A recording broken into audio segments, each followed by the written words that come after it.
So, okay, so welcome. Thank you everyone who has come to this class and into the future wherever it goes. I'm happy we're all together to be learning. I'm Sheva Chaya, and we're going to learn a little bit connected to Tu B'Av.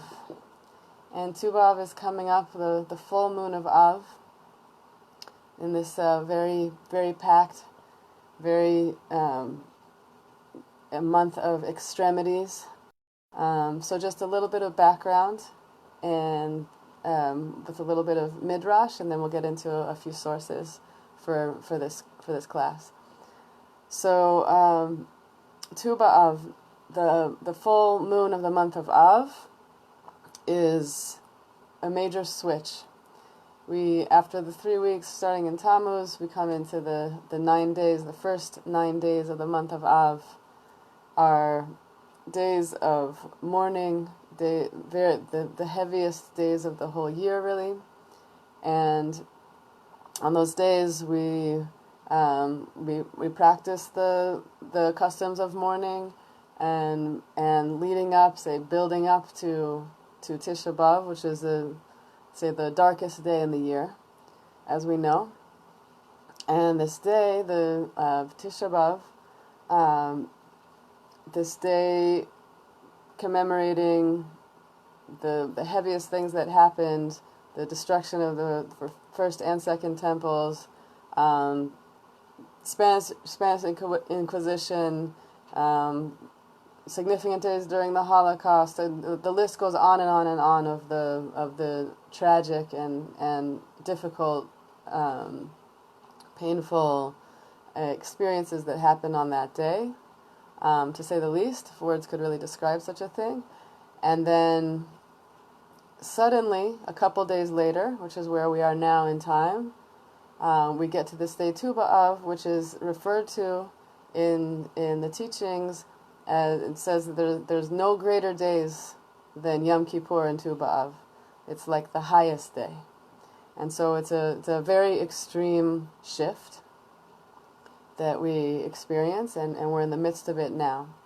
So just going back a little bit so that we have the background, in history, the Jewish people, when we left Egypt and went on our journey towards the land of Israel, as we know, on that journey, we came up to a point where we were supposed to come into the land of Israel, and sent in spies.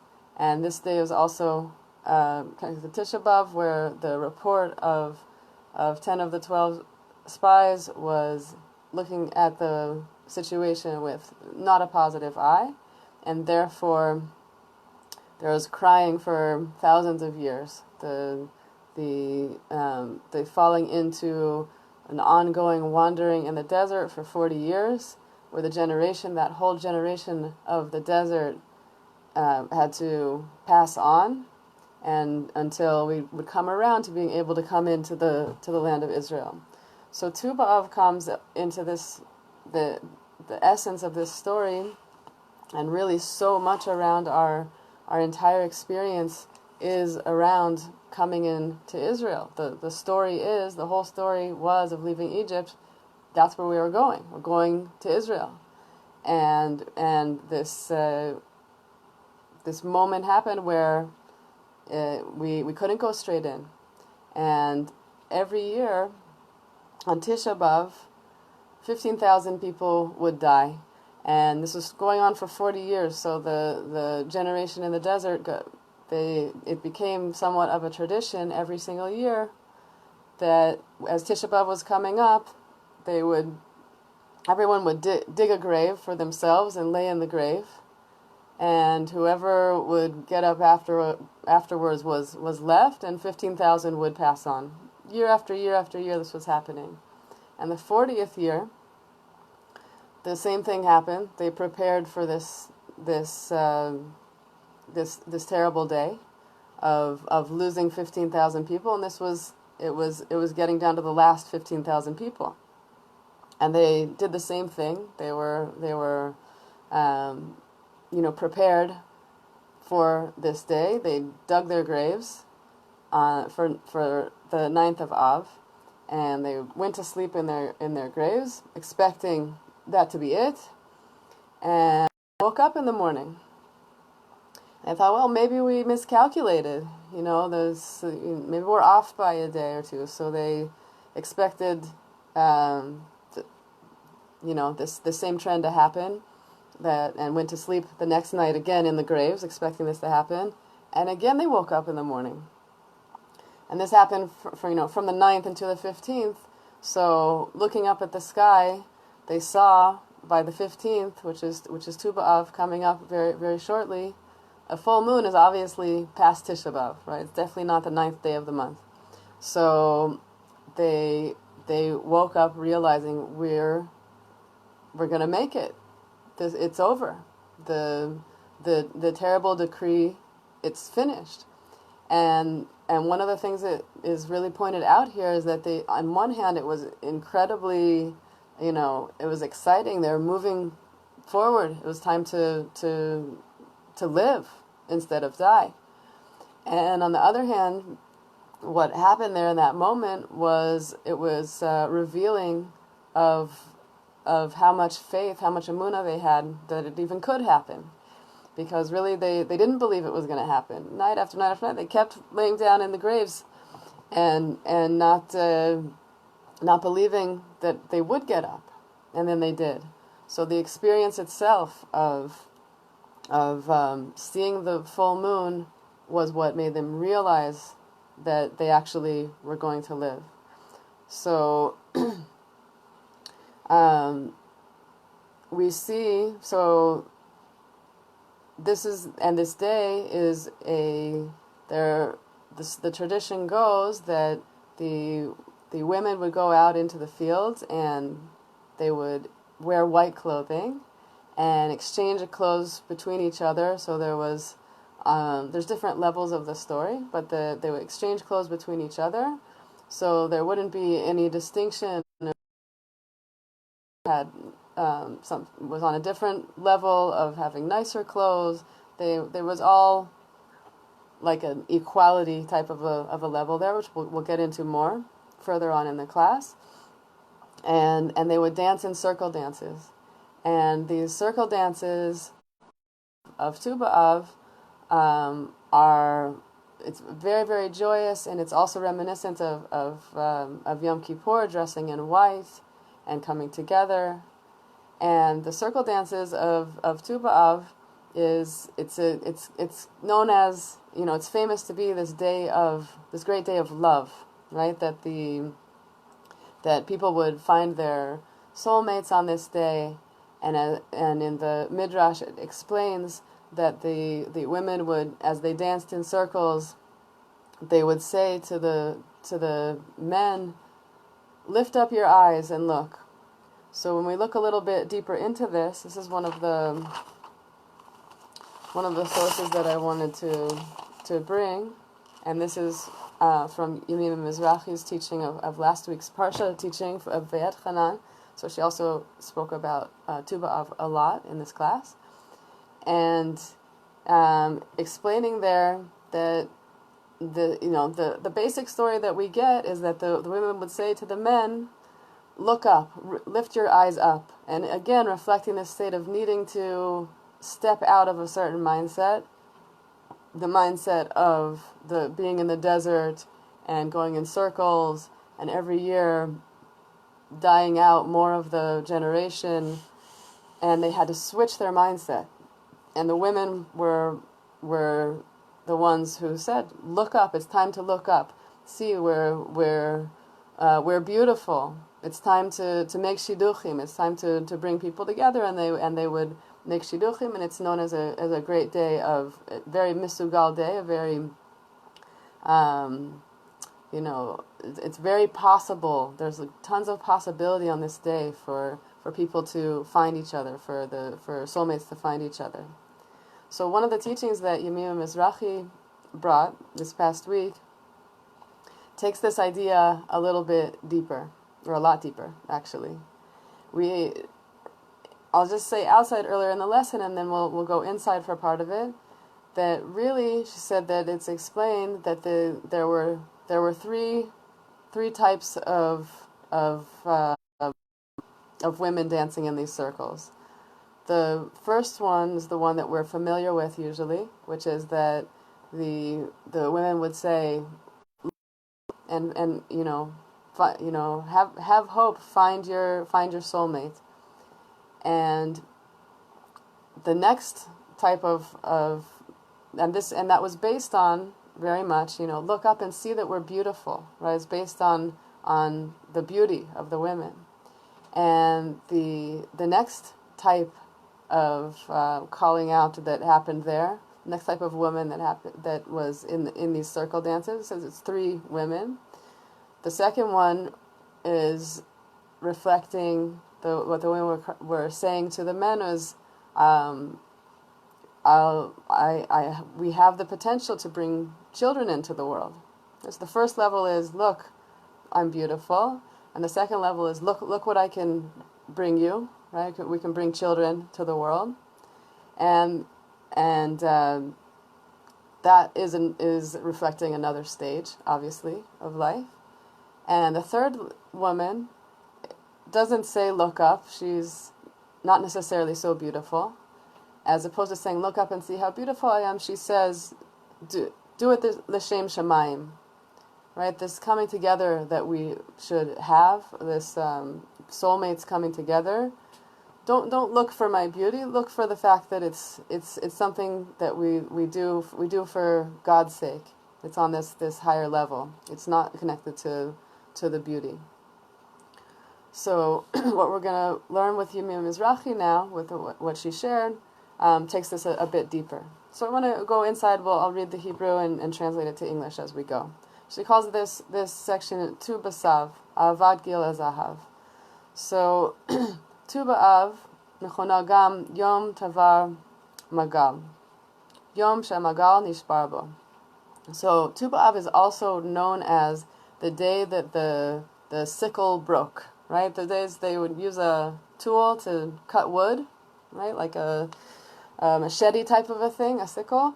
And this day, Tu B'Av, is also known as not only the day of love, but the day that the sickle broke. It says in the Talmud Bavli, in Ta'anit. זה היום בשנה בו מפסיקים לכרות עצים למערכה בבית המקדש, משום שהעצים מתמלאים לחות וכבר לא יברו. So this is the day in the year that they would stop cutting the trees for the campaign of the Beit HaMikdash. Why? Why did they stop cutting the trees? Because at this point the trees were filled with life, and cutting down a dry wood tree is a lot easier than cutting down a live tree, right? If you've ever done any gardening, trying to cut like a branch that's alive is a lot harder than cutting a dry branch, right? So this day is known as the day where it's no longer possible to cut the tree. The tree was filled with water. It became full of water, and therefore you couldn't cut it. Amagal hu hakoach shemisharesh shekote shemafriya lechibur.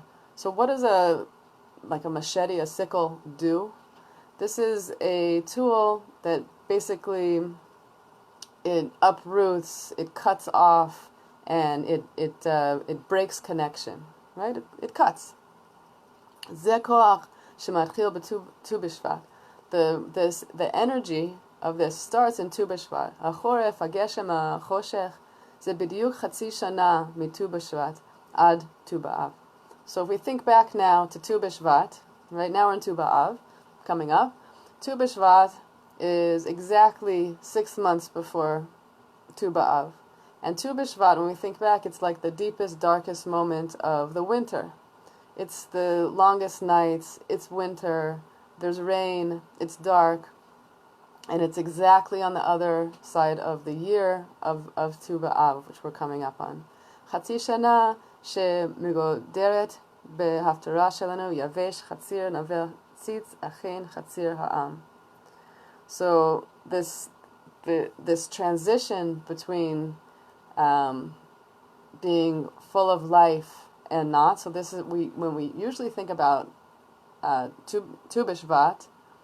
So it's this mysterious day that the everything, all the trees in the middle of winter, they don't look alive. They look dead. There's no leaves on them. It's very mysterious. But the deeper teaching and the understanding that we know in that moment is we say, on this day you daven you pray for your etrog.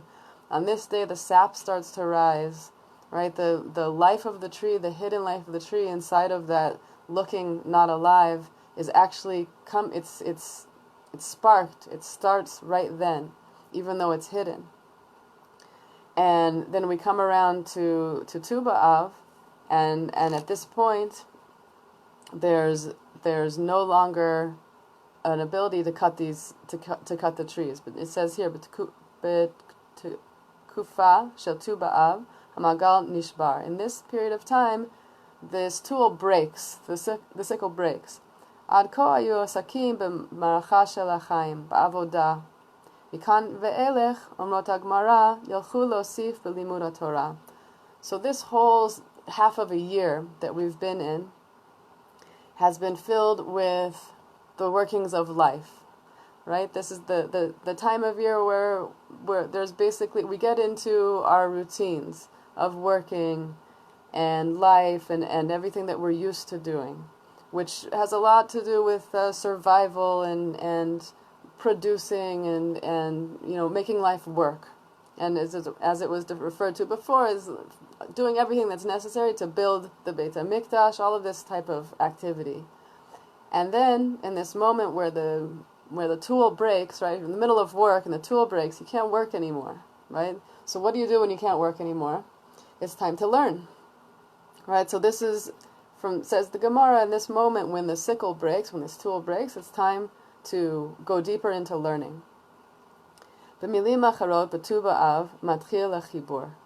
Another way of looking at this, in other words, is that on Tu B'Av we begin the connection. We begin a real level of connection. Akshav anachnu yotzim mimagal ha'avoda la'avat emet. Ava shemabitim ze b'ze b'membat muzhav.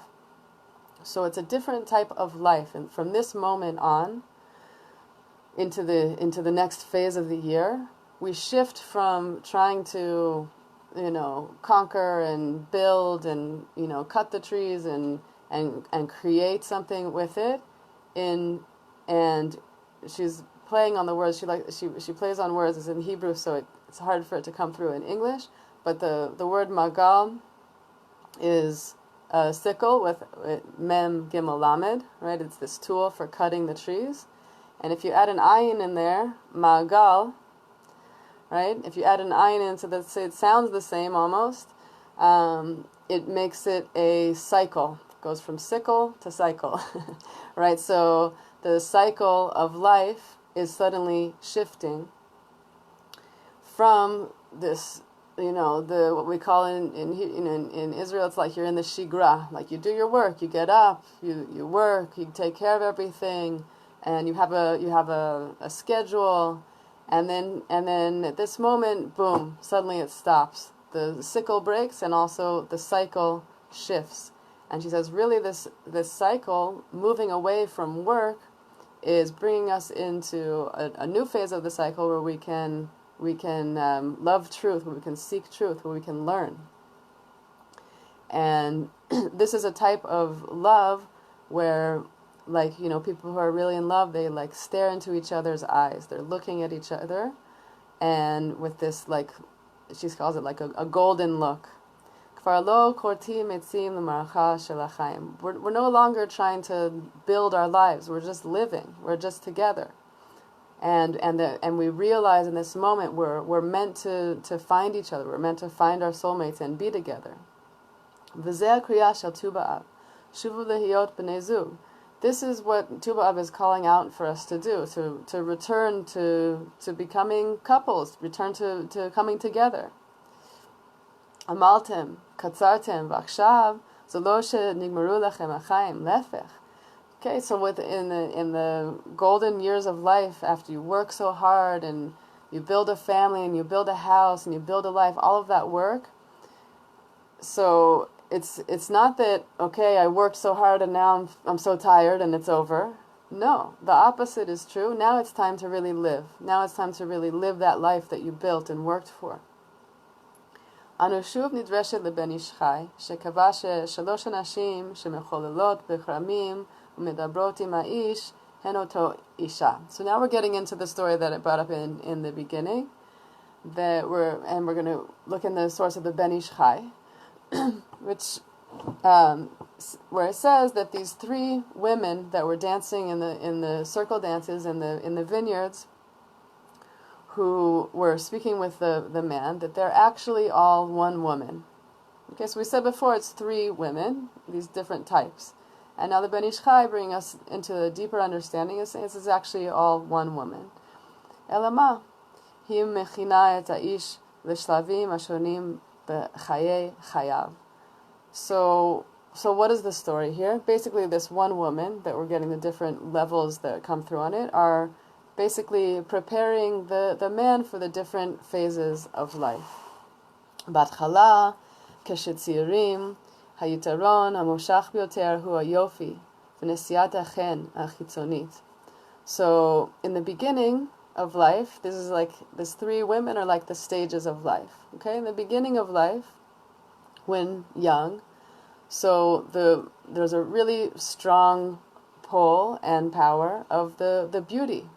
It's like an external pulling that is there in youth.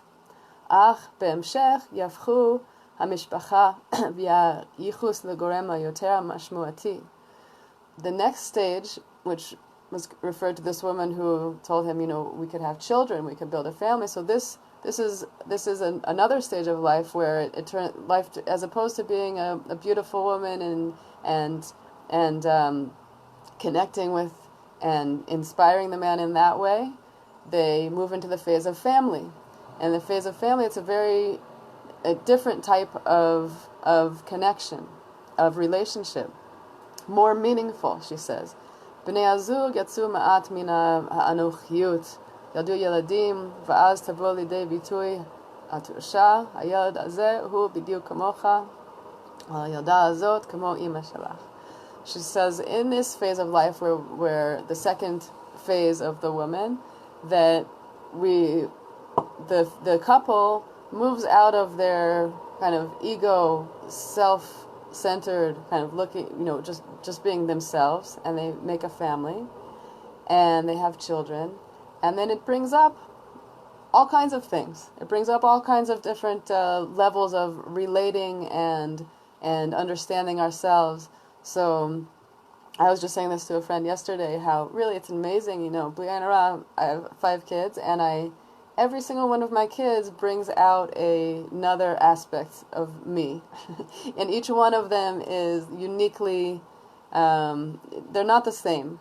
Okay, so there's a little overlap here and there, but each of the 5, I see something like really uniquely different that's really something about myself. Some of them are a little bit easier to see and take, and others are a little bit more of a challenge. Like it's like something that I need to work on, or something that was, a little bit less refined aspect of myself that I see happening with each kid. So just, without getting into any specific examples you can imagine, she says in this example here, you get into the level of family life, you have these kids, you say, she's just like your father, or, she's just like, your mother, or whatever it is, whatever comes up. And a deeper level, like another level, and bringing up deeper issues. ואז תכין אותו האיש החמה לשלב הבא, הקשה מכולם, השלב בו יטהר היופי, וגם הילדים יעזבו את אביהם ואימהם, וידבקו בבני בנות זוגם. And then she says this third phase of life that's coming through with these 3 types of women that are dancing the circle. She says the hardest phase is the phase where the beauty fades, and also the children leave and move on and create their own families.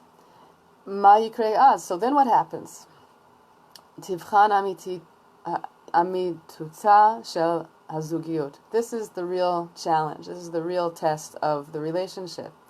האם תתפרק החבילה בהיעדר עניין בין בני הזוג, או שמה שיוכלו לנוע לשלב הבא, שלב גיל הזהב, ובלבד שתתני בזהובים.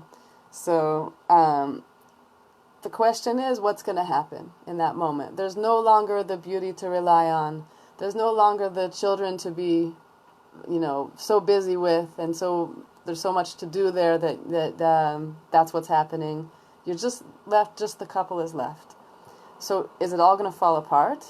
Or will this deeper level come through which is called, the golden years, right? Where the couple will really connect and bring out that, she's the crown of her husband. He sees the beauty in her throughout, beyond the youthful beauty, right? So that's the big question. Ze chibur mul perud, ava mul sinat chinam. So this is bringing it even deeper. It's not just about this relationship, it's about a bigger concept. This is a connection, it's the experience of connection facing falling apart. Love facing hate. Hare tu ba'av hu atikun shel tisha ba'av, zman shel sinat chinam. So bringing it back around to what we were speaking about at the beginning, just a few days earlier, before Tu B'Av is great. There's no such greater day in the whole year as Tu B'Av and Yom Kippur, the highest day. Just a few days earlier was the lowest day of the year. And why was it the lowest day of the year? So one of the, most common explanations of this was sinat chinam, of baseless hatred. Why was the temple destroyed? Because there was senseless and baseless hatred going on, and so Tu B'Av is the fixing of this with the bringing the love factor in and shifting it in that direction. B'yom hazeh Hashem shoveret ha'magal v'shoveret koach ha'perud. So on this day of Tu B'Av, now she's referring to Hashem, HaKadosh Baruch Hu, God, He breaks the sickle. He, which we said in the beginning, He breaks this instrument, this tool that can cut, that can break, and He breaks the possibility of breaking, of things falling apart. The kiyoda, ha-patish, va-magal, hem semel, hamalit. Okay, we'll skip that for now. Tu B'Av misamel et hashalav shebo saimu b'nei zug la'avod. Parshu mi-magal ha'avoda va'akshav noter lehem zman lilmod ze et ze et zugiotam. So on Tu B'Av, this is the symbol of the golden years, where the couple has finished their work, and they finished. She's playing on the word again, like we said before, that the magal, they get to break free from having this work, this tool of needing to cut down trees, the sickle, and also that cycle, the sickle and the cycle are broken, that they can move on to a new phase of life. And now they have time. They have time to learn about each other. They have time to connect with each other in this new level, in this new way. Ze shelav kashe. Kama nashim hashot b'gil hazeh chasrot toilet v'tafkid rak bifnei she'enam notnot latzman lifrosh min hamaracha u'latchil le'anot me'aor hazahuv ha'oleh me'atzei hamaracha she'behikarvtam torcho kolkach. She says this is a very challenging phase. It's a really hard phase. How many women have a difficult time coming to this moment, and then they feel like they don't know what to do with themselves. They don't know how to break away from that cycle of life of trying to build the life and actually live in it in the golden phase, and to break out of that cycle that they are used to. Akshav at be'emet oseh levetcha. Ein chashuv mizeh. She says, actually, in this moment, even though it's really hard, this is really when you make your house. So all of that time of building and cutting and that phase of life, it seems like we're building the house because it's literal. But on the deeper level, this is really the most important phase. This phase where you live the life. Simu lev leMoshe Rabbeinu. Hu me'olam lo bikesh davar avur atzmo. Upitom beparshatenu hu mesaper v'etchanan el Hashem be'et ahi. Just look at Moshe Rabbeinu as an example. Moshe Rabbeinu never asked for anything for himself all of his life. And then, in this parsha, last week's parsha, Ve'etchanan, for the first time ever, he asks for something. Ve'etchanan, he pleads to go into the land of Israel. Mishtashesh kocho, omrim chazal, hu motzei zman ve'etchanan. He started to lose his strength. He was getting older. And so this time opened up for him to ask for what he needed. Gam ha'ish hanoten hazeh magia le'et hahi, sheba adam tzarich levakesh sof sof avur atzmo va'atido. Even Moshe Rabbeinu, this giver, the greatest giver of all people ever, came to this moment in his life where he finally needed to ask for himself and for his dream, for his future, for what he wanted.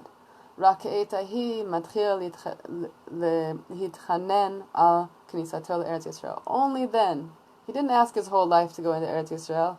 Only then at the end, after all the work, it's like this moment, after all of the work of everything he did to build Am Yisrael and bring us to so close to coming into the land, only then did he ask for it. Pnei Moshe ke pnei Chama, ne'amar b'tu ba'av, tashesh kocho shel Chama. It says in the Talmud Bavli, in Baba Batra, that the face of Moshe Rabbeinu was like the face of the sun.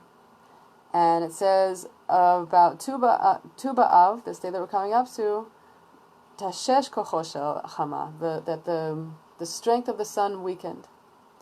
Hu siman avurcha, she'egia hazman la'asod leveitcha. This is telling you something. She said, this is giving you a hint that it's time to make your home. Ze midrash nifla. Okay, so I think I'm actually going to move on from this now. I'm going to jump forward a little bit. Okay.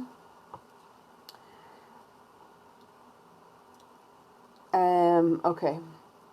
So she says there's this. She brings this midrash, which is speaking to this point, and it's shifting us into this other mode, what she calls there's Tu B'Av, and she calls it Tu B'Sav.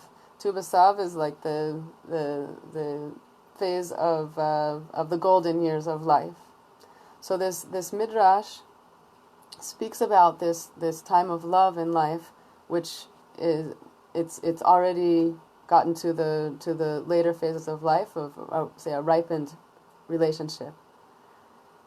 It's speaking about a someone who's very developed. They've already gone through their life. They've done the work, and they've come around to this phase to live. And when you think about it, it's not so easy. You know, when a woman gets to the phase of being like in a safta phase, so it's not so easy to really just live life. A lot of the focus comes around to focusing on the grandchildren and the daughters-in-laws and all of the people who have come into the family, which is beautiful, but she also needs to live her life, right? This true phase of life, after those first two phases of life, of beauty and bringing children into the world, so in the relationship, so the man in that relationship is really taking, right? He's taken by the beauty, and then he wants to marry her, and he's given children, right? He's getting from these times, and then it comes around to the phase where that's finished. So then he's given an opportunity to really be a giver in the relationship, in the dynamic of the relationship, and the experience of actually enjoying the relationship, enjoying each other, and loving each other. So he said this is really the deepest level of the relationship. When there's nothing, there aren't these outside levels to distract.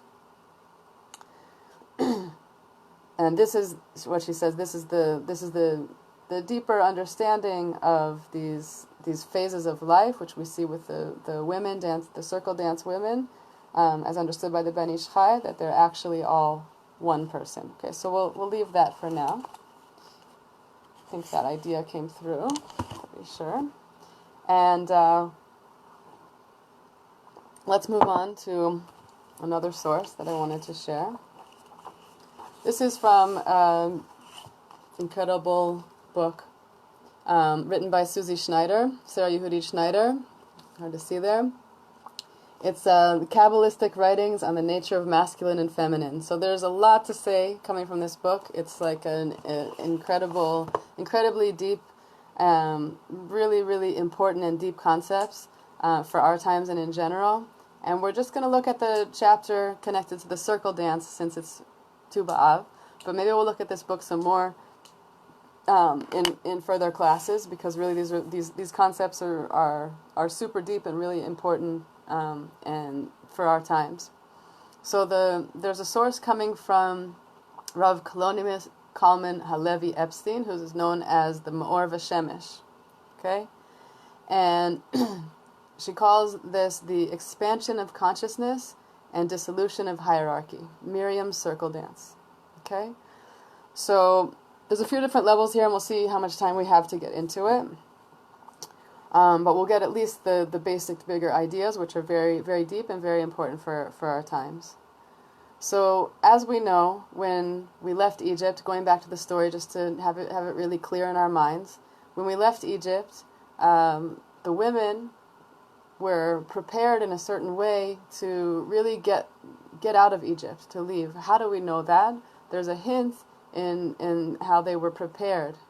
When they left Egypt, it really only came to bear. They only could really see it in the once they crossed the sea. Once the sea split, they crossed Yam Suf and they got to the other side. And the women were there on the other side, and they had their drums with them. And the drums they had with them. How did they have drums with them? They were running out of Egypt. They were slaves in Egypt, and everyone was all of the Egyptians were chasing them out of Egypt, and peril came to try to catch them. There were hills on both sides, or cliffs on both sides, and wild animals, and the sea in front of them. This unbelievable, dramatic moment. And then they crossed through on the other side. They had their drums in their hands, which showed that they had prepared their drums to take with them when they left. And this is saying something really, really deep. And it's hopefully we'll understand from this teaching even more about it than we normally think about it.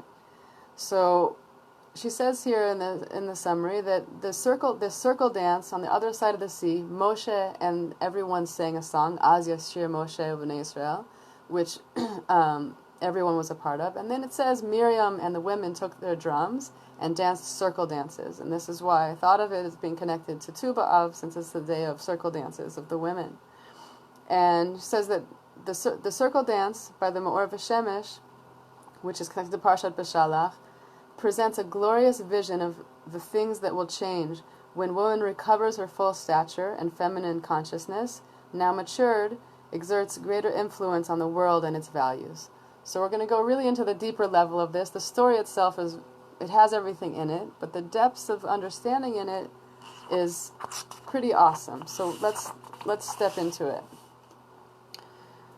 So the Me'or V'Shemesh comments on this little tiny brief passage that comes up when the women when we crossed the sea, and when everyone got safely to the other side, Moshe led the song of Az Yashir, and then immediately afterwards, the Torah describes the women gathering for a celebration of music, song, and dance. And this is a quote translated into English. Miriam the prophetess, the sister of Aaron, took the timbrel in her hand, and all the women went out after her with tambourines and circle dances. And Miriam answered them, "Sing to the Lord, for he has triumphed gloriously. The horse and rider he has thrown into the sea." So the Me'or V'Shemesh builds his commentary on two hints in this passage. First, he notices it's a special type of dance. They didn't just dance and sing, it's a circle dance specifically. And the second point that he goes on is that when the women sang their song, they sang the song in the present tense. And Moshe Rabbeinu said Az Yashir, so they will sing in the future tense, and the women sang in the present tense. So by following these clues, Rav Epstein demonstrates that Miriam in her dance accessed a higher state of consciousness than Moshe did in his song. And he bases his argument on these Kabbalistic teachings of the unfolding of world. So we're going to get a little Kabbalistic here. Just bear with me, and not that I can explain it to the depths of the depths, but I'm following her text, and it explains things pretty clearly. So if we look back in the beginning of creation, it's known in the beginning of creation that before this world was created, that we have come to know, there were several eras before settling into this stable and familiar world that we know. And it's described that the world was created and destroyed over and over again until we came to this world. And our world is known as a linear world. And the world right above ours, there's many levels, but the world right above ours, the one before this world, is known as the circle universe. And so the difference between a linear world and a circle universe is a pretty big difference, right? A linear world is a world of hierarchy. And there are those that are greater in the teachers and the students, the parents and the children. There's all the levels, always, of hierarchy in a linear world. And in a circle universe, a circle, as we know, is there's a point in the center, and going to any point from that point in the center to any point on the circle is an even line. There's no difference. There's no higher or lower. There's an equality there. And so if we look even deeper into the Kabbalistic level of this,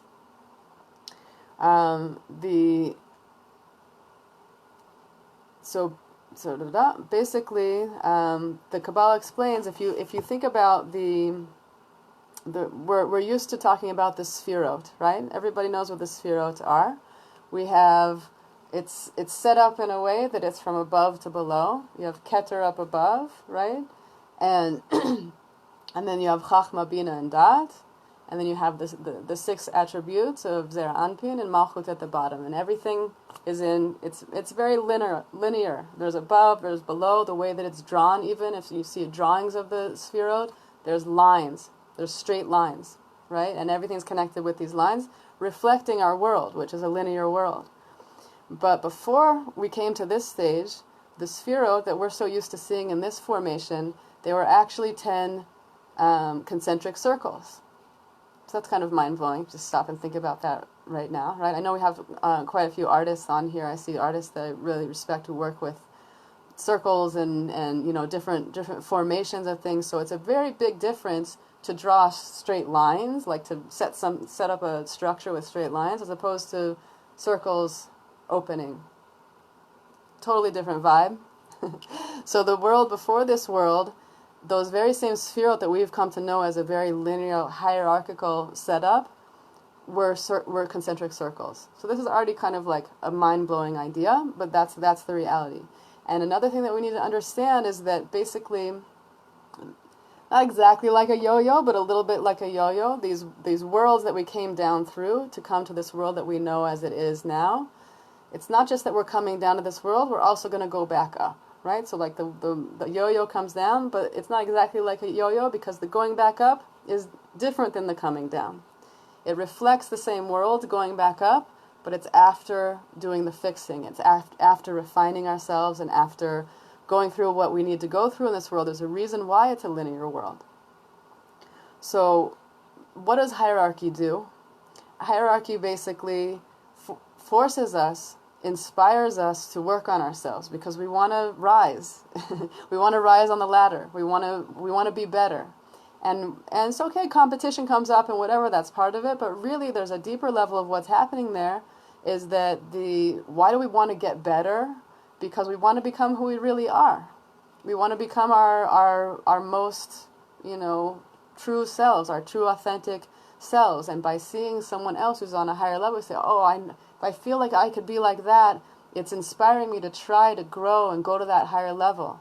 And it's not really just that I'm competing with that person to try to get to their level. I'm actually trying to get to me. I'm trying to become who I really am. And that's what this world of hierarchy is doing for us. It's inspiring us and kind of forcing us to go through our tikkunim, to go through what we need to do to become who we really are. And so that circular world that we're going to come back to after this world of hierarchy, of work, of distinguishing, fixing ourselves, actualizing ourselves, cleansing ourselves, transfiguring ourselves to who we really are. So when we come back up after this linear world again, the first higher level world that we come to after that is again the circle world. But it's different now because we've done that work and we've become who we really are. Okay. So we did quite a bit of that outside. I hope that makes sense. Feel free to ask questions if something's not clear. I'll do my best. Okay, he said this. So he says here, and I'll read this part inside, it's really beautiful, that after this era of hierarchy, like we just said, there's all of the inducements, constraints, coercions that press out the full potential of each soul down to its last drop. Okay, this straight line presents a clear direction of growth and compelling enforcements to assure forward motion. Eventually, hopefully soon, we will complete this consuming labor of self-development. All potential will be actualized, all impurities cleansed, all deprivations enriched, and all ignorance eliminated. At that point, hierarchy will cease, for it will have grown obsolete. The whole point was to instigate the grueling work of self-actualization and to establish clear lines of authority to facilitate the downward flow of the teachings. Its worldview, though built on a shaky foundation of relative truths, was and is remarkably successful in achieving its goals. What we're going through now is this experience. But, explains the Me'or V'Shemesh, its days are numbered. This world that we're so used to, and we're so convinced is the world, is actually only a moment in the bigger phase of what will be. The truths of this reality will pass, and a new and more rectified order of consciousness will reign, which is called the circle world. Just as a circle has no beginning or end, at every point is equidistant from its center, so is true for our souls. Truly, it's impossible to rank them, for each is the most beloved in the scale of values that is its perfected virtue. Each and every one of us, our soul, is perfectly what it needs to be. And there's no way to say that this one is better than that one. There's no such thing. Each creature will eventually attain its full potential and shine with the unique revelation of divine beauty that only it can manifest. Where not only is each one equal, each one is unique. These are very deep concepts. It's something to really consider and think about for a while, and just spend some time. You can just read it off and it sounds nice and interesting and everything, but really, our learning is not just for an intellectual exercise. It's for understanding deeper, transforming, and taking it in and letting it do the work on the inside. So I really encourage us all to take, including myself, to take these ideas and really just take some time to contemplate them. The spiritual bliss of the world to come is the intensely abiding joy of finally becoming who you are. When that happens, the distorting veneer of hierarchy will melt away, and behold, we will find ourselves standing in a circle with Hashem at the center, and we will dance together in holy celebration. And this is a quote from Yeshayahu. In the future, the Holy One will make a circle dance for the tzaddikim. He will seat himself among them in the Garden of Eden. Each one of the tzaddikim will point his finger and say, "This is our God for whom we have waited, that he might save us. Ze keli v'anvehu. This is the Lord for who we hoped. We will be glad and rejoice in his salvation." So the circle dance of Tu B'Av is reflecting something really, really deep. It's not only, yes, soulmates will come together, which is the deepest of the deep. Even deeper than that, where it's talking about us coming to who we truly are, to coming to our to become who our authentic selves are, and then understanding something really deep, that the way that we relate to each other, that we've been used to relating to each other all of our lives, all these thousands of years of this world of hierarchy, is going to be a thing of the past. It's going to be something that it's not needed anymore. And we'll realize that every single person is completely valuable for who they are. Each person's soul is exactly who they need to be and unique, and all of us together form this circle surrounding Hashem and recognizing where we come from and who we really are. I'll read inside because she's a really, really beautiful writer, really incredible. Sarah Yehudit Schneider, if anybody didn't catch the name.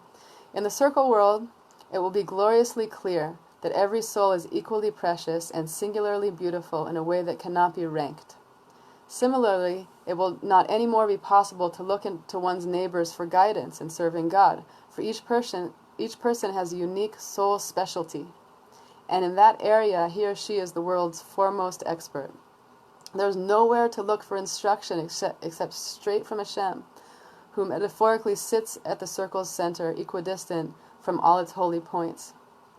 On that eternal day, everyone will be satiated with knowledge of God to the fullest capacity of his or her joy, and all hierarchies of status will dissolve.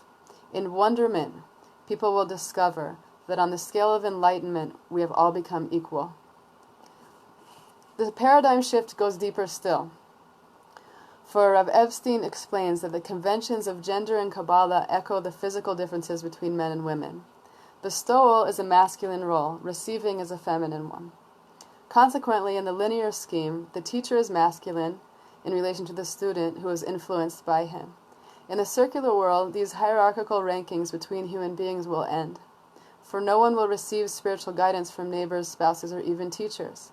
All will turn straight to the Holy One for inspiration, and on that day, says Rav Epstein, all power disparities will cease, including the archetypical source of them all, the hierarchy of gender, with its asymmetrical distribution of authority and dependency.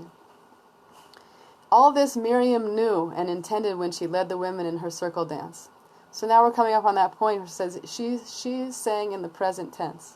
Right? So way back when we first became a people and we left Egypt, Miriam and the women were on this level of saying this, then, which we're just coming now, hopefully any second now, to understand as this higher level of consciousness that we've been working for this whole time.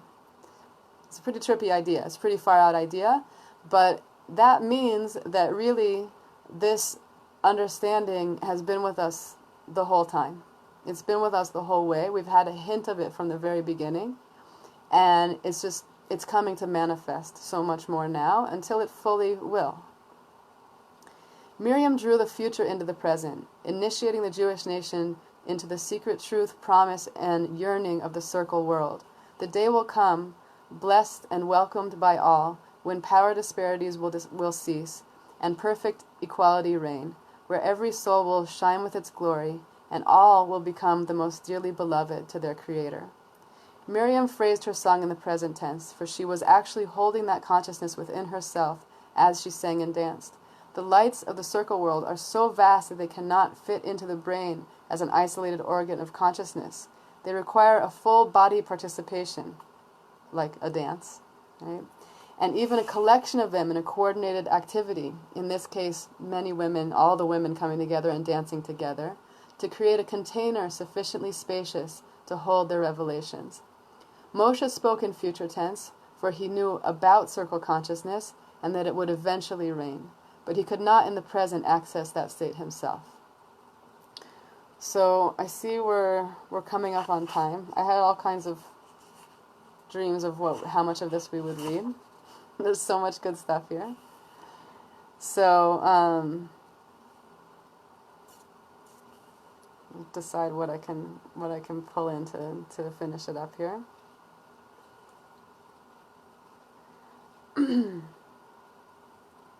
Okay, let's jump to this. I always think I'm going to have an extra few hours in the class. I guess it's good. It's better to have more than not enough. More than enough than not enough. Okay. So, Beseder.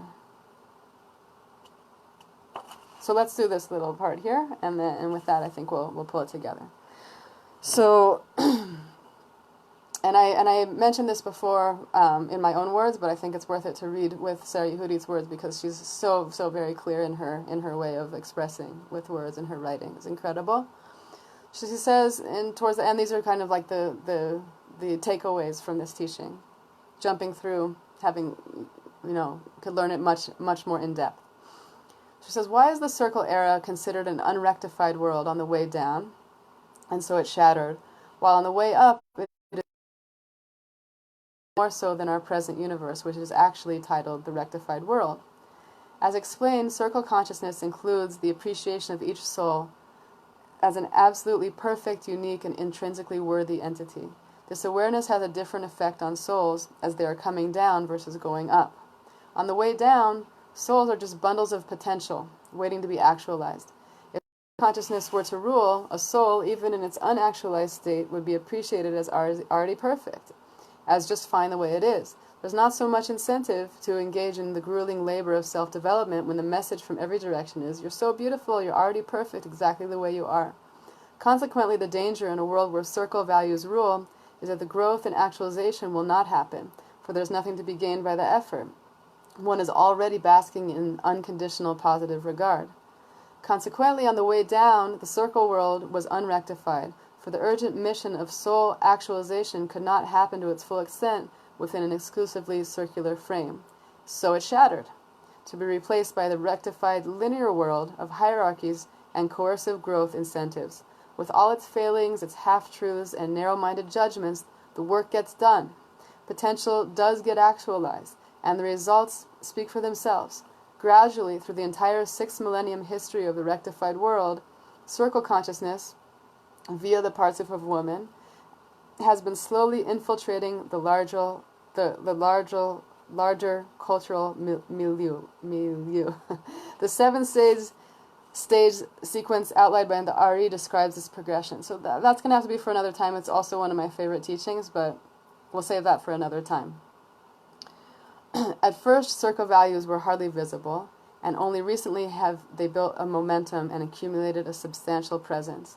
Now, in this postmodern era of democracy, psychology, spiritual awakening, and human rights awareness, circle lights are fast approaching their full stature and exerting a profound impact on the conceptual paradigms of contemporary history.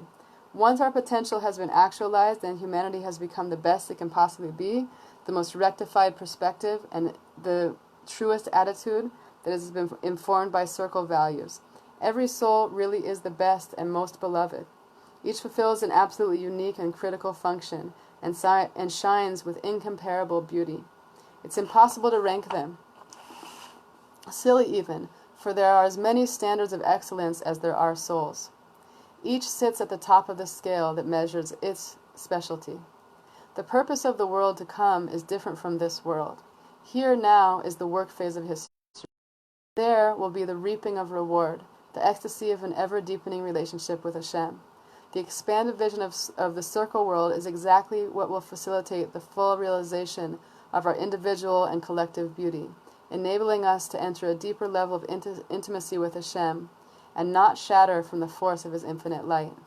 Furthermore, circle consciousness on the way up, both linear and circular paradigms that together form the vessel that can hold infinite blessing. So there's so much more here, but I hope that you all found that interesting as I did. I think it's really, really incredible teachings. And just to kind of pull together and summarize what we learned here today, that we're really in this, there's this moment now that we're in, moment right before Tu B'Av, this year, where the we're getting this really interesting taste with the world, quote unquote, shutting down, for the past many, many months, 5 months-ish. So that shutting down is kind of giving us a little taste of this, the sickle breaking. Like you can't cut trees, you can't busy yourself with the work of life of building the Mishkan or the Beit HaMikdash when you have to just sit and wait and not go out and not work. So we've gotten an interesting taste of that in this past year. And then with Tisha B'Av, the day of,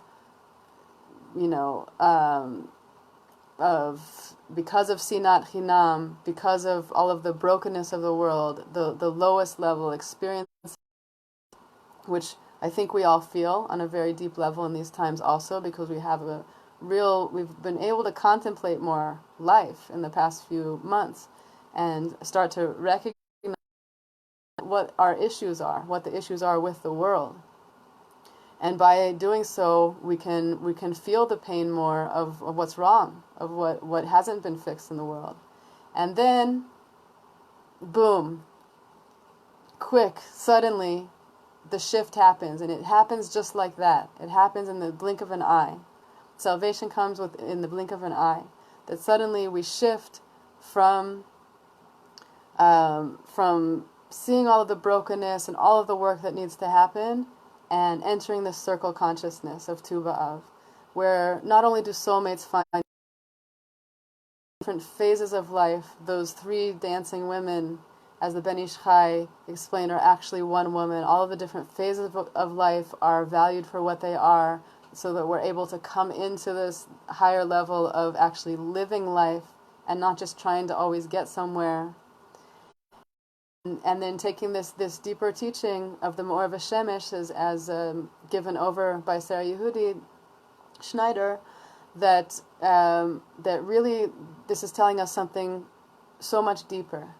That there's in time and space and reality, everything that we've been going through is part of a process for us to realize a new level of relating, where we realize each and every one of us, we are exactly who we need to be, and the work that we've been doing has been real, and that we come around to our true actualized selves, where there's, God willing, no more competition. We're saying, like I'm in the art world for 20 years, and the art world can be very competitive, and I've never loved competition in the art world. Part of why I love art is because it's not always about competition, but a lot of times it comes up a lot.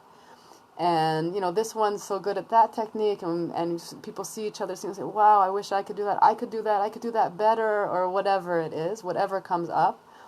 And the truth is that it's not about better or worse. It's not about me proving that I can do something better than anybody else. It's about me and each of us realizing what we can do, what we're here for, individually, uniquely. And there's nobody else who has my exact fingerprint and can do exactly what I can do. And it's true about every single one of us. And as we realize that deeper, each of us will bring and do and bring to the world and do what we can do in a way that's completely connected to who we truly are. And we'll look around and we'll realize everybody's here. Each person in their own unique way is part of this bigger circle of being in this world and looking to the center of this circle that we're in with each other and saying, Zeh Keli Vanvehu, this is the God who's here and has always been here with us, who we hoped for. We hoped for this Geula to come. And God willing, we're stepping into it more and more all the time. We're closer than we've ever been, and we're always getting closer. So it should come quickly and with rachamim. And yes, people should find their true soulmates. And yes, we should also find our true selves and be our true selves and value ourselves and each other in such a way that competition, all these disparities fall away. And we really just, we realize the creation and head back up to that circular world with all of the fixings that have happened and reap the benefits, reap the fruits of all of this generations of work that we've been going through. So l'chaim, it should be a beautiful Tu B'Av. Everyone who needs to find their true soulmates, should find their true soulmates. And as on any special day that we have, it's always a really auspicious time for prayer. So it's an awesome opportunity. Let's not miss it. Let's make the most of it. Praying for soulmates, praying for each other, praying for whatever it is that we need, what the world needs. The times now, the gates are really open. These are the times for us to really, we should make the most of it. God willing, it should be a great Tu B'Av. So Chag Sameach on Tu B'Av. And thank you guys so much for joining. I'm happy that we can learn together. And if anyone has questions, feel free to unmute yourself and ask a question if you want. Yeah. Are you saying there? I wasn't clear what you meant. There'll be less competition between the sexes, so that it's less about. Excuse me. So I'm not clear. Is it competition between them, or less about comparing one to the other, as opposed to what? Right. Really? Well, it's as opposed to like directly like the sexes as we know them, like male and female. These are like archetypical examples of reality, and so the male is an example of hierarchy, of mashpia, of giving, and the female is receiving, and really beyond hierarchy. So it's not really about one being better than the other. It's about a process, you could say even maybe an evolution of a reality where the world of hierarchy, which is understood conceptually as a male reality, will have completed itself, will have gone through what it needed to go, it will have brought what it needed to bring to the world, which as the Or of Hashem has explained really clearly, it pushes us to strive to be who we really are, become our true selves. And at a certain point, we'll arrive there. And once we arrive there, so that's when the circle reality starts to come into play, which is understood as a feminine reality, where there's no longer a need for a teacher or even a parent-child relationship where there's a power situation where one is giving to the other, or you could say male and female also. There's no need for it anymore because every single person is truly who they are. They live who they really are. They don't need to ask a teacher or understand from a teacher. They understand directly from Hashem. They understand directly who they are, whether they're male or female, boys and everyone. All men and all women have male and female aspects to them. There's something much deeper going on here where we can this circular consciousness is understood as a feminine consciousness. It's not just for women versus men at all. It's for everyone, and everyone coming around to realize who they really are, and all of us realizing that we're all here together. We're all part of something bigger together, no matter who we are, and each person is completely, uniquely, exactly who they need to be. I hope that helps. Any other questions or comments?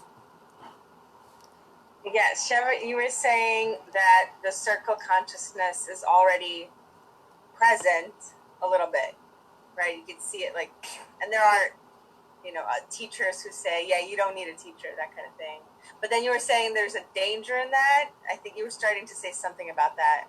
Can you expand upon that a little bit? Well, I think until we get there, it's tempting to want to just jump, and as long as we're still in the world of fixing, which we still are until Geula comes, right? It's like we're closer, but we're not there yet. So being closer, the lights start to come in. We start to get it more. We start to understand. Like I was saying, for example, like in the art world, I feel like I'm seeing it more and more in the art world, which is really encouraging to me. That you just, at least for myself, I look around and I think everyone's awesome. I just look around, I think everyone's awesome, but that shouldn't say, it's over. The danger in saying, okay, it already happened, it's over, is as if to say there's no more work to be done, and in coming to that full actualization of each and every person. So yes, we're getting closer, and maybe because it's a world of hierarchy, maybe some are closer than others. Some understand that more than others, and there's a whole bigger picture going on here. But until we get to the point when we really get there, which means everyone's there, and we really understand it, there's still the work to be done. So the danger would be to think that there's no work to be done, which all kinds of problems could come up there of, judgment and, to think that we're there and then, look at other people and think that they're not there. This is a big problem. This is a big danger, right? So if we look around the world and feel like it's coming in and I get it and I understand it more and it's really happening, and then I look around and see, people that don't seem to be there, so there's still work to be done, meaning, pray for them, pray for ourselves, because we're still not there. Yes, we're closer. We're always closer. We're actually literally like flying towards it, like mamish, like a, I don't know, Matisyahu, like a runaway truck. Like it's coming, no doubt. But until we get there, we're still running there, right? We're still flying there. And so, with the refinement, I would just say, with the refinement, each person in their own way, coming into their true authentic selves, any level that they come to. I'll give you an example for myself. Like, what am I doing here teaching a Torah class? So I've been in the Torah world now for 20 plus years. So maybe I have credentials, but if you really look deeper into that, I started 20 years ago. I didn't even know Aleph Bet. I didn't know what an Aleph looked like. If someone showed me letters of the Hebrew alphabet, I couldn't read anything. And in the past few years, I started to, I always love to learn. You guys can probably tell from coming to my class, I love to learn. But that doesn't mean that I have all the background in the world of what it really takes to be a teacher. But I felt in this past year, the reason why I started giving these classes is because I felt in this last year, it's not that it doesn't matter, but in a way I need to put to the side the fact that, I'm not the most, seasoned teacher, or I don't have every source, that I can find every source and I have everything. I didn't learn it as a child. I didn't get it. So there's a lot of filling in the gaps that I need to do in my learning. And if someone starts to teach, you could get into a situation where you don't know what to say because you don't have the background, right? Which is, with Torah teaching, with any teaching, it could be an issue. With Torah teaching, this is serious consequences. You wouldn't want to not have your sources straight when you're talking about, like divine reality. It's a pretty serious thing to take on. But I felt to myself, I'm looking around, I'm seeing this beautiful flood of Torah learning going on in the world, left, right, center, from every direction. And yes, most everyone who I see giving our classes are really seasoned teachers. They're super high-level teachers. And even though I don't necessarily consider myself on that level, so we learned that, if you like the Rebbe said, if you know Aleph, teach Aleph, right? If you actually do know something, then you need to teach it. And so I teach with like the greatest humility in the world that I can teach maybe Aleph, maybe I can teach a few other things, but it's like recognizing that we're coming around. Like for myself, I said to myself, it's not that I don't know anything. That's actually not true. I know enough that I have to share it. It's not fair. Like if I'm reading all these sources on my own and not sharing it with anybody, it's not fair. I need to actually share. You're supposed to share. And I feel for myself, like as a personal story level to answer, like there's a person needs to realize who they are. Slowly, we're coming around to realizing who we are and what we have to give. And I'm excited for the time when, there's no longer teachers and students. I think it's amazing to learn from teachers. I love learning from teachers. This is one of my favorite things to do, is find amazing, masters, master glassblowers, master teachers in Torah. I love it. I think it's amazing. And how awesome that is, just to kind of imagine that we're going to get there, that every single person is going to be able to just be who they are, and have all of that and be together, that we'll be together in it. So that the danger is to think that we're already there. And also the danger is to not like step up and like, humbly give what we have to give, be our authentic selves, let ourselves shine in ways that we, and share what we can share. And maybe by doing so, by setting an example, so more people will do that and come into their true selves, right? Become their true authentic selves. So I don't know if I really answered your question, but I tried.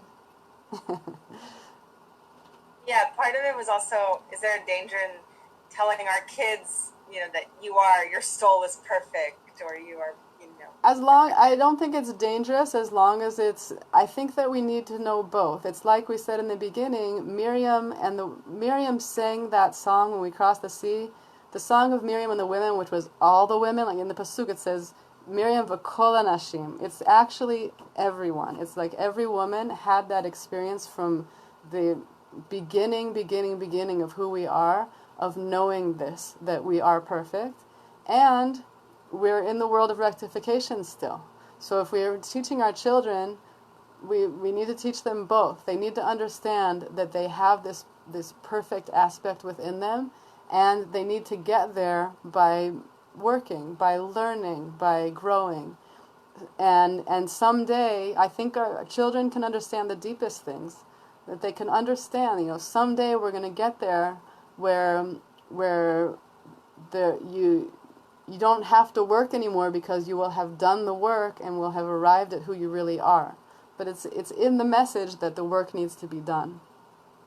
So I don't think it's dangerous if it's given over that way at all. I think that makes a lot of sense.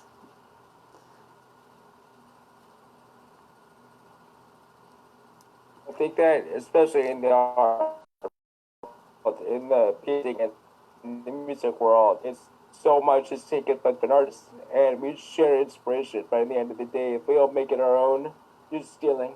So you have that baseline inspiration, but then own it and make it your own story, your own canvas. Nice. Yeah, it's really beautiful, when you think about it, because there's that fine line between like, I can do what that person's doing, feeling the competition, trying to do what they're doing, and as opposed to looking at it just that way, and taking it, like you're saying, as inspiration, and then realizing it yourself as it will be its own thing if you actually realize it yourself. Like when you take it in and you actually like do something with it, it's not going to be you're not actually copying that person. You're inspired by them, and then actually you're together with them. You're actually unified by each being your unique, different selves, inspired by something where there was a connection there, and you really come into who you really are, and let them be who they really are also, and honor that. I think art, in these times, always art has been it's an incredible vessel for understanding these deeper things, and I think we've needed it all along, and we need it even more and more and more. And the artists are, I've been valuing, and I love artists like for decades. I see people who are inspired, and they work really hard to figure out how to express themselves. They find, seeing someone, it's including people on this class. I'm amazed by you guys, the art that you do. Seeing someone take and find a medium and work with it and make something beautiful with it, that's an expression that's meaningful to them, that is so awesome. That's so inspiring to see. And the beautiful art needs to be made not only to inspire people with like the ideas, amazing, but it helps other people realize themselves too, in their own way. It doesn't have to be, each person has their own quote-unquote art. It doesn't have to be art with materials, necessarily. There's the art of everything, But artists get super inspired, and they go really deep into what they're trying to do, because it's not easy to express ourselves. You think about how Rav Kook was one of the most expressive souls ever to come to the world, if you ask me. Incredible, right? He understood He was a Talmid Chacham. He understood Kabbalah. He was a poet. He wrote beautifully. He wrote such incredible things. And one of his most famous poems just talks about how it's really impossible to say what you're trying to say. And he's like one of the best ever. So what does that mean? It means it's actually really hard to get something out. It's actually really hard to make an expression. You know, I can't tell you, I haven't counted how many paintings I've made in my life or glass pieces, but I can't, of all of them, you know, when I make them and I look at it afterwards, I don't think it's what I meant to do. Pretty much, all, 98.9% of the time, I look at, that's not, at this point I've kind of like accepted myself, whatever, but like, it's not really it. Like, I still have to try again. And so artists can, on whatever level each person needs to say, try again, to really be themselves and really express themselves. It's to see people trying. That's part of why I love artists. I also love what they do, but I love just to see. They try so hard, and yes, the beautiful things that come out are awesome, but that drive to do it. And so we have, like we talked about in this class, quite a few times went over the idea. There's that striving and working to achieve it, and then there's that being it, right? There's that, like, there's like the beauty of youth and the having the children. There's all of that life building, cutting the wood, building the Beis HaMikdash, and then there's like the golden years of living it, which is actually making the house. It is the house, right? So we really we're still in the world of tikkun, but we're really getting closer. And I can't tell you how it's exactly going to play out, but I feel like with these teachings, it's like as if this like gap needs to be bridged, and you just know it will be. You learn these type of teachings, you just know it's going to happen, and just like Tisha B'Av, boom, switches into this highest, happiest day of the year. Also, the Geula, it's gonna flip. We're gonna get it, and it could be any second, literally, always. And we have to always believe that. And yes, we should teach our children to believe it could happen any second, and to keep trying until we're there. That's the idea. So Chag Sameach. Thanks so much, everyone, for joining. Until next time, we'll let you know when the next classes are. We're gonna do an Elul series, God willing. Thanks so much. Great to see y'all. Thank you so much. So it's a pleasure to hear you speak. Baruch Hashem. Thanks for coming. Good to see you. Take Baruch care. Hashem, thank V'simcha. Thanks, Jonah. Shkoyach. Anytime. Take You have to shut this off at the house.